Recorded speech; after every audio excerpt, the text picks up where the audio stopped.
ഞാൻ തിരുവത്താഴത്തിൽ ഇരിക്കുമ്പോൾ അവനെ ഓർക്കാനല്ലേ പറഞ്ഞിരിക്കുന്നത്. അവൻ എവിടെയാണിപ്പോൾ? പിതാവിന്റെ വലത്ത് ഭാഗത്ത് എനിക്ക് വേണ്ടി കാര്യസ്ഥനായി നിലകൊള്ളുന്ന യേശുവിനെ എനിക്ക് ഓർക്കാൻ കഴിയണം. അവൻ എൻ്റെ മണവാളനാണ്, അവനെൻ്റെ കാന്തനാണ്, അതെനിക്ക് ഓർക്കണം. അവന്റെ മടങ്ങി വരവിനെ ഞാൻ ഓർക്കണം. എല്ലാം എനിക്ക് ഓർക്കാൻ കഴിയും തിരുവത്താഴത്തിന്റെ നേരത്ത്. മറ്റു സമയത്ത് ഓർക്കരുതെന്നല്ല, പക്ഷേ കർത്താവ് ഈ സമയം നമുക്ക് യേശുവിനെ ഓർമ്മ, നമ്മൾ അവന്റെ കൂടെ അവനുമായിട്ടുള്ള സംസർഗം ഒന്ന് റിഫ്ലക്റ്റ് ചെയ്യാനായിട്ട് നമുക്ക് നൽകിയിരിക്കുന്ന അവസരമാണ് തിരുവത്താഴം, ലോർഡ്സ് സപ്പർ. അതിനെക്കുറിച്ചുള്ള വേദഭാഗങ്ങൾ നമ്മൾ പഠിക്കുമ്പോൾ അതിൻ്റെ റിഫ്ലക്ഷൻസ് നമ്മൾ 1 കൊരിന്ത്യർ 11-ാം അധ്യായം നമ്മൾ സുവിശേഷങ്ങളിൽ നിന്ന് വിശദമായി പഠിച്ചില്ലെങ്കിലും ഏകദേശം നമ്മൾ ആ കാര്യത്തെക്കുറിച്ചൊക്കെ പഠിച്ചല്ലോ. 1 കൊരിന്ത്യർ അതിൻ്റെ സമയത്തിൻ്റെ പരിമിതി കൊണ്ടാണ് 11-ാം അധ്യായത്തിലേക്ക് നമ്മൾ വരുമ്പോഴത്തേക്ക് 17 മുതൽ 34 വരെയുള്ള വാക്യങ്ങൾ ശരിക്കും ഇതിനെക്കുറിച്ചുള്ള വിശദീകരണമാണ്. അത് നമ്മൾ ഒത്തിരി ഇതായിട്ട് പഠിക്കുന്നില്ല, എങ്കിലും അതിൻ്റെ വേദഭാഗങ്ങൾ മാത്രം ഞാനൊന്ന് പെട്ടെന്നൊന്ന് വായിക്കാം. അതിനുശേഷം നമുക്ക് അതിനെക്കുറിച്ച് പഠിക്കാനായിട്ട് പരിശ്രമിക്കാം. 11-ാം അധ്യായത്തിൻ്റെ 17 മുതലുള്ള വാക്യങ്ങൾ: ഇനി ആജ്ഞാപിക്കാൻ പോകുന്നത് ഞാൻ നിങ്ങളെ പുകഴ്ത്തുന്നില്ല, നിങ്ങൾ കൂടി വരുന്നതിനാൽ നന്മയ്ക്കല്ല തിന്മയ്ക്കത്ര ഇടയാകുന്നത്. ഒന്നാമത് നിങ്ങൾ സഭ കൂടുമ്പോൾ നിങ്ങളുടെ ഇടയിൽ ഭിന്നതയുണ്ടെന്ന് ഞാൻ കേൾക്കുന്നു, ഏതാനും വിശ്വസിക്കുകയും ചെയ്യുന്നു. 1 കൊരിന്ത്യർ 11-ാം അധ്യായത്തിൻ്റെ 17 മുതലുള്ള വാക്യങ്ങളാണ് നമ്മൾ വായിച്ചത്. ആദ്യം ഈ ചർച്ചിന്റെ കമ്മ്യൂണിറ്റിയിലെ റിലേഷൻഷിപ്പിനെ ഒക്കെ വാസം പറഞ്ഞു കഴിഞ്ഞാൽ, അതായത് പൗലോസ് മനസ്സ് മടുത്തിട്ട് പറയാണ്, നിങ്ങൾ എന്ത് കാണിക്കുന്നത്? നിങ്ങൾ കൂടി വരുമ്പോഴത്തേക്ക് നന്മയ്ക്കൊന്നുമല്ല തിന്മയ്ക്കാണ് കൂടി വരുന്നത്. നിങ്ങൾ കൂടി വരുമ്പോൾ നിങ്ങളുടെ ഇടയിൽ ഭിന്നതയുണ്ടെന്ന് ഞാൻ കാണുന്നു, അങ്ങനെ ഉണ്ടാകാൻ പാടില്ല. നിങ്ങളുടെ ഏതാനും വിശ്വസിക്കുകയും നിങ്ങൾ കൊള്ളാകുന്നവൻ വെളിവാകേണ്ടതിന് നിങ്ങളുടെ ഇടയിൽ ഭിന്നപക്ഷങ്ങൾ ഉണ്ടാകേണ്ടതെന്നല്ല അവിടെ പറഞ്ഞിരിക്കുന്നത്. ശരിക്കും ആ വാക്യം നമ്മൾ വായിച്ചു നോക്കിയാൽ ഭിന്നപക്ഷങ്ങളും ഉണ്ടാകേണ്ടതുണ്ട് എന്ന് നിങ്ങൾ പറയുന്നുവല്ലോ എന്നാണ്. യു സേ എന്നാണ് ശരിക്കും. അത് നമ്മുടെ ഭാഷയിലോ ഇംഗ്ലീഷിലോ മറ്റും ഇല്ല. You say it is necessary. നിങ്ങൾ അങ്ങനെ പറയുന്നല്ലോ. ഇവിടെ നല്ലവനാരാ മോശമാരാന്ന് അറിയാനായിട്ട് എന്തോ വേണം? 2 പക്ഷം ഉണ്ടാകണം. പോൾ പറയാണ്, നിങ്ങൾ അങ്ങനെ പറയുന്നെങ്കിലും ഈ ഭിന്നത അതൊന്നുമല്ല. ഇത് കൊള്ളാകുന്നവനും കൊള്ളാത്തവനും തമ്മിലുള്ള ഭിന്നത അല്ല, ഇത് ഉള്ളവനും ഇല്ലാത്തവനും തമ്മിലുള്ള ഭിന്നതയാണ്. ഈ ഭിന്നതയല്ല നിങ്ങൾ പറയുന്ന ഭിന്നത എന്നാണ് അവിടെ പോൾ പറയുന്നത്. നിങ്ങൾ കൂടി വരുമ്പോൾ കർത്താവിന്റെ അത്താഴമല്ല കഴിക്കുന്നത്. നോക്കുക, ഭിന്നതയെക്കുറിച്ച് പറഞ്ഞിട്ട് പെട്ടെന്ന് പോൾ എന്ത് ചെയ്യാണ്? കർത്താവിന്റെ അത്താഴത്തിലേക്ക് കടക്കുകയാണ്. എന്തുകൊണ്ടാ? കർത്താവിന്റെ അത്താഴം നടക്കുന്ന ഒരു സഭയിൽ ഭിന്നത ഉണ്ടാകാൻ പാടില്ല. ഞാൻ പറഞ്ഞ മനസ്സിലാക്കണം. ഭിന്നതയെക്കുറിച്ച് സംസാരിച്ചിട്ട് പെട്ടെന്ന് പറയാണ്, നിങ്ങൾ കൂടി വരുമ്പോൾ കർത്താവിന്റെ അത്താഴം അല്ല കഴിക്കുന്നത്. ഇവിടെ ഭിന്നതയുള്ള സഭയിൽ തിരുവത്താഴം നടത്തിയിട്ട് ഇതിനെ എങ്ങനെയാണ് നിങ്ങൾക്ക് കർത്താവിന്റെ അത്താഴം എന്ന് വിളിക്കാൻ പറ്റുന്നതെന്ന് ചോദിക്കുന്നത്. നമ്മൾ വളരെ ശ്രദ്ധിക്കേണ്ട വേദഭാഗമാണ് നമ്മളിവിടെ കാണുന്നത്. ആ കമ്മ്യൂണിറ്റി റിലേഷൻഷിപ്പ്, ഭിന്നത ഉണ്ടാകരുത്, സകല ഭിന്നതകളെയും ഇല്ലായ്മ ചെയ്യുന്നതാണ് തിരുവത്താഴം എന്ന് നിങ്ങൾ മനസ്സിലാക്കണം. ഇനി അവിടെ താഴോട്ട് വായിക്കുമ്പോൾ നമ്മൾ അല്പം ഒരു ബ്രേക്ക് ഉണ്ട്, അതിനുശേഷം നമുക്ക് അതിൻ്റെ താഴോട്ടുള്ള വേദഭാഗത്തിലേക്ക് പോകാം. അതിനു മുമ്പ് ഞാൻ ഒരു കാര്യം കൂടെ പറയട്ടെ. ഈ വേദഭാഗം വായിക്കുമ്പോൾ നമ്മൾ ഇന്ന് കാണുന്ന തിരുവത്താഴവുമായി ബന്ധപ്പെട്ടല്ല, അല്ലെങ്കിൽ അതിൻ്റെ ആ ഒരു ലെവലിലല്ല നമ്മളിവിടെ കാണുന്നത്. അതായത് ഇത് ഒരു ലവ് ഫീസ്റ്റിന്റെ പശ്ചാത്തലം പോലെയാണ് നമുക്ക് തോന്നുന്നത്, ഇല്ലേ? അതായത് നമ്മൾ എന്താണ്, അപ്പം മുറിച്ചു കൊടുക്കുകയും വീഞ്ഞു കുടിക്കുകയും ചെയ്യുന്ന ചില്ലറക്കാരിയല്ലല്ലോ ഇവിടെ കാണുന്നത്. ഇവിടെ കാണുന്നത് എന്താണ്? എല്ലാവരും വീട്ടിൽ നിന്ന് ഭക്ഷണം കൊണ്ടുവരുന്നു, ഒരുമിച്ചിരുന്ന് ഭക്ഷണം കഴിക്കുന്നു. അതൊരു ലവ് ഫീസ്റ്റ് ആയിട്ടാണ്. ഇതിനെ എങ്ങനെയാണ് തിരുവത്താഴവുമായി പോൾ ബന്ധപ്പെടുത്തുന്നത്? ഞാനല്ല ബന്ധപ്പെടുത്തുന്നത്. ആരാ ബന്ധപ്പെടുത്തിയിരിക്കുന്നത്? പൗലോസാണ്.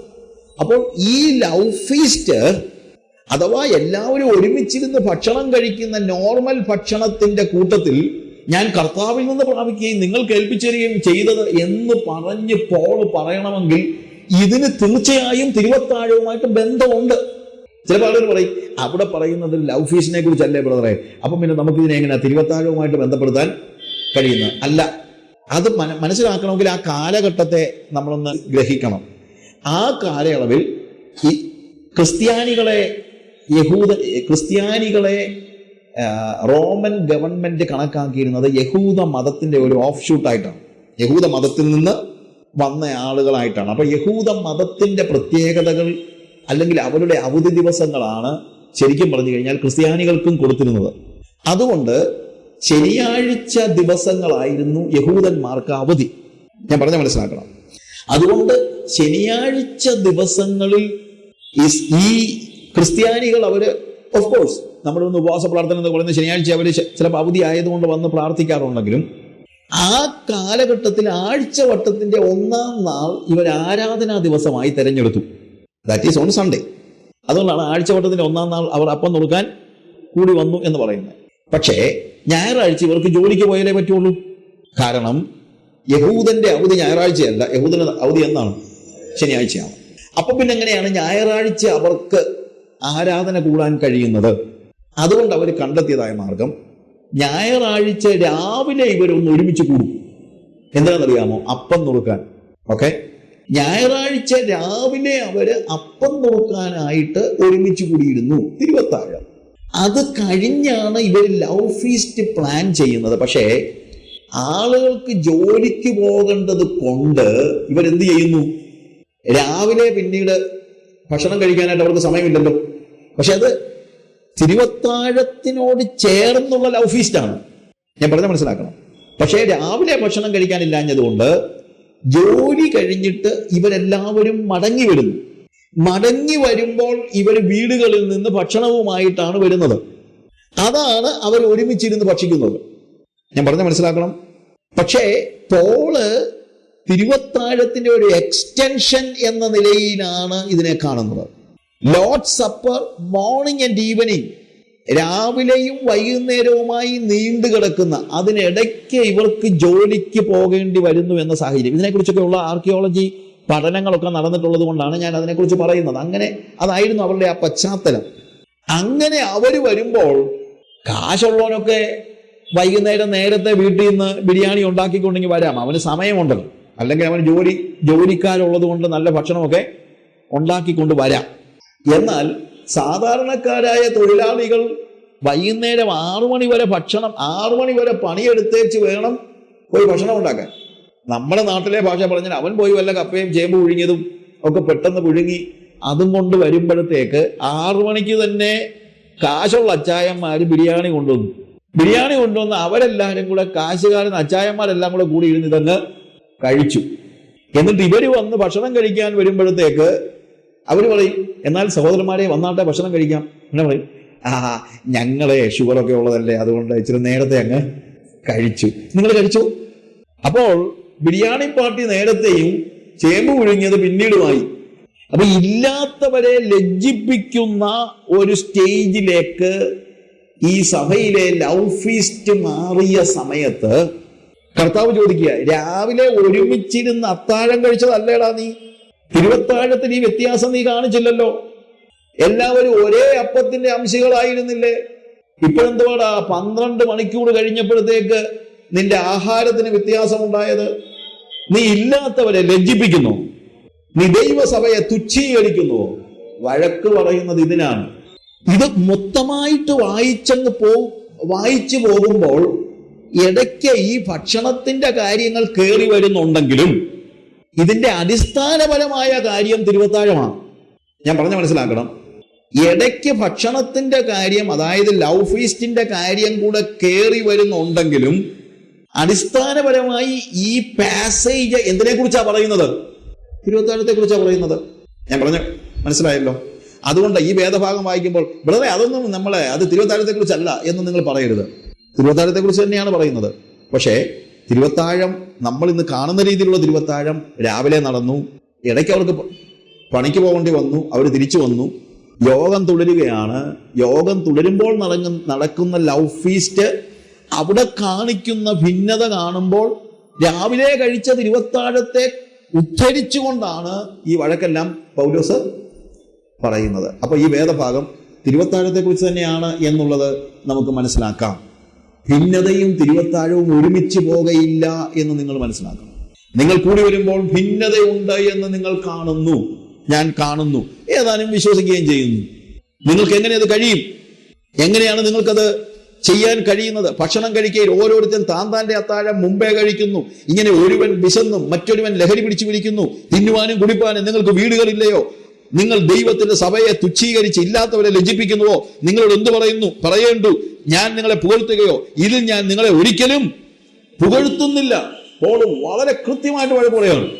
എന്നിട്ടാ പറയുന്നത്, ഞാൻ കർത്താവിൽ നിന്ന് പ്രാപിക്കുകയും നിങ്ങൾ കേൾപ്പിച്ച് തരികയും ചെയ്യുന്നതെന്നാൽ, കർത്താവായ യേശുവിനെ കാണിച്ചു കൊടുത്ത് രാത്രിയിൽ അവൻ അപ്പമെടുത്ത് സ്തോത്രം ചൊല്ലി നുറുക്കി, ഇത് നിങ്ങൾക്ക് വേണ്ടിയുള്ള എൻ്റെ ശരീരം, എൻ്റെ ഓർമ്മയ്ക്കായി ഇത് ചെയ്യുമെന്ന് പറഞ്ഞു. പിന്നീട് ഈ ഭക്ഷണത്തിന്റെ കാര്യം നിർത്തിയിട്ട് തിരുവത്താഴത്തിലേക്ക് പറയാണ്. കാര്യം രാവിലെ ഭക്ഷണം കഴിച്ചവനോട് നീ ഇത് ഗ്രഹിക്കാതെയാണോ വൈകിട്ട് വേറെ രീതിയിൽ ഇടപെടുന്നത് എന്നാ ചോദിക്കുന്നത്. മനസ്സിലായല്ലോ? ഞാൻ പറഞ്ഞു, തിരുവത്താഴം ഈ വേദഭാഗം തിരുവത്താഴത്തിന്റെ ഈ വേദഭാഗം വായിക്കുമ്പോൾ, പ്രത്യേകിച്ച് 11-ാം അധ്യായത്തിലെ വേദഭാഗം വായിക്കുമ്പോൾ, ലോർഡ്സ് സപ്പർ, കർത്താവിന്റെ അത്താഴം, അവര് ഞായറാഴ്ചകളിൽ രാവിലെ കൂടി ഭക്ഷിച്ചിരുന്നു. ഞായറാഴ്ച വൈകുന്നേരം എല്ലാവരും ഫുഡ് കൊണ്ടുവന്ന് ഒരുമിച്ച് ഭക്ഷിച്ചിരുന്നു. അപ്പോൾ രാവിലത്തെ തിരുവത്താഴത്തിലെ അപാകതകളല്ല പ്രധാനമായും പൗലോസ് ഇവിടെ അവരെ വഴക്ക് പറയാൻ ഉപയോഗിക്കുന്നത്. പ്രത്യുത വൈകുന്നേരത്തെ അവരുടെ ഫെലോഷിപ്പ് മീൽ, ലവ് ഫീസ്റ്റ്, അവരുടെ കൂട്ടായ്മയുടെ ഭക്ഷണം, ആ ഭക്ഷണം കൊണ്ടുവരുന്നതിലും കഴിക്കുന്നതിലുമുള്ള അപാകതയാണ് അവിടെ കാണുന്നത്. അവിടെ പറയുന്നത്, ഭക്ഷണം കഴിക്കുകയിൽ ഓരോരുത്തരും താൻ്റെ അത്താഴം മുമ്പേ കഴിക്കുന്നു. അങ്ങനെ ഒരുവൻ വിശന്നും മറ്റൊരുവൻ ലഹരി പിടിച്ചു കുടിക്കുന്നു. ഓക്കെ, ഇത് രാവിലത്തെ തിരുവത്താഴത്തിന്റെ ഭാഗമല്ല, വൈകുന്നേരത്തെ ലവ് ഫീസ്റ്റിന്റെ ഭാഗമായിട്ടാണ് വരുന്നത്. എന്നാൽ രാവിലെ തിരുവത്താഴം കഴിച്ച ഒരുവന് വൈകുന്നേരം ഇങ്ങനെ ഇടപെടാൻ കഴിയില്ല. അതുകൊണ്ടാണ് ഭിന്നതയും തിരുവത്താഴവും ഒരുമിച്ച് പോകയില്ല എന്ന് പറയുന്നത്.